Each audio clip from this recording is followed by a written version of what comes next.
All right, I'm excited to share with you a math magic trick, a math magic card trick that I learned when I was just a kid. The first thing you're going to want to do is you're going to want to make sure that you have 52 cards in your deck. So you're going to want to take the jokers out and count your cards and make sure you have a full deck. This trick will not work unless the deck is full. You can go ahead and shuffle your cards. You can just shuffle them up by putting them around and shuffling them, or you can actually shuffle them in a more traditional manner. And so the really cool thing about this trick, there's a few cool things. One is that you get to use math, and the other thing is that you can actually show your audience how you're doing the trick, and they're still going to be amazed. So the first thing you're going to ask your audience to do is you're going to ask them to choose 3 cards. So if, let's say, there's 3 people in your audience, you could have them each choose 1 card, or you could just have one person choose 3 cards. Now, when they choose the 3 cards, the one thing about this trick is you do have to ask them if any of the cards in their hand equal 10. Because if there's 2 cards that equal 10, like a 5 and a 5 and a 6 and a 4 or a 7 and a 3, the card trick will not work. I'm going to show you, just for the sake of this, just that this would be a just fine cards for them to have. Almost always it is, but every once in a while someone might have like an 8 and a 2 or a 9 and an ace, and then you would say, oh, well, we need to redraw the cards.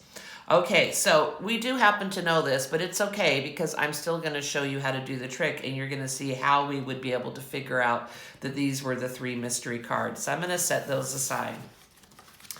All right, so the first thing you're going to do is you're just going to start laying cards out. So I've got a jack, a queen, a 4, an 8, an ace, and a 6. As soon as you see 2 cards that if added together would equal 10, you're going to cover them up. 6 and 4 were 10. Do I have any other cards here where 2 of the number cards equal 10? No, I do not. What do we do with the face cards? You're going to look for a jack, queen, king combination. I don't have that yet, so I'm going to start a new pile. I still have no combination of 10. Now you could say 8 and ace, because the ace represents 1, equals 10, but you're just looking for 2 cards that equal 10, except in the case if you get just a straight 10, you get to cover up the 10 all by itself. So I'm just going to keep going. So 7 and 3 equal 10, so I cover those up. Oh, there's a 10. I cover that up. Oh, let's see. Oh, I don't have any others right now that will work. So I'm just going to keep doing piles. Oh, I've got a 9 and a 1. I could also do the 9 and 1 here or the 9 and 1 there. Either way, it's okay. All right. Oh, now I have a 2 and an 8. 2 and 8 equals 10. Let's see. I know if I have a 2, I would need an 8. I don't have an 8. I know since I have a 3, I would need a 7. I don't have a 7. I don't have 2 5s. Again, I have a 6, a 3, and a 1, but remember, we're looking for 2 piles that equal 10. Oh, here's a 4, so I can go 6 and 4 that equal 10. Oh, 7 and 3 equals 10. Oh boy, we're on a roll. 9 and 1 equals 10. Do you remember what to do with the face cards? You're going to do jack, queen, king. 9 and 1. 9 and 1 equals 10. Oh my goodness, we're just on a roll here. 7 and 3. 7 and 3 equals 10. 3 and 7. 7 and 3 equals 10. Oh my goodness, we have a jack, a queen, a king. Let's see. A 5 and a 5. I think that might be our first 5 and a 5. Oh, and here's a straight 10 all by itself. Oh, and then we've got a jack, a queen, a king. I'm getting down to where I don't have too many cards left here. Let's see. Oh, an 8 and a 2. Now I have only 1 card left.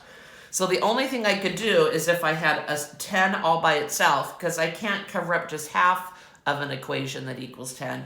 Or I could just take that 1 card and just start it here. Oh, and look at that, it was a 10.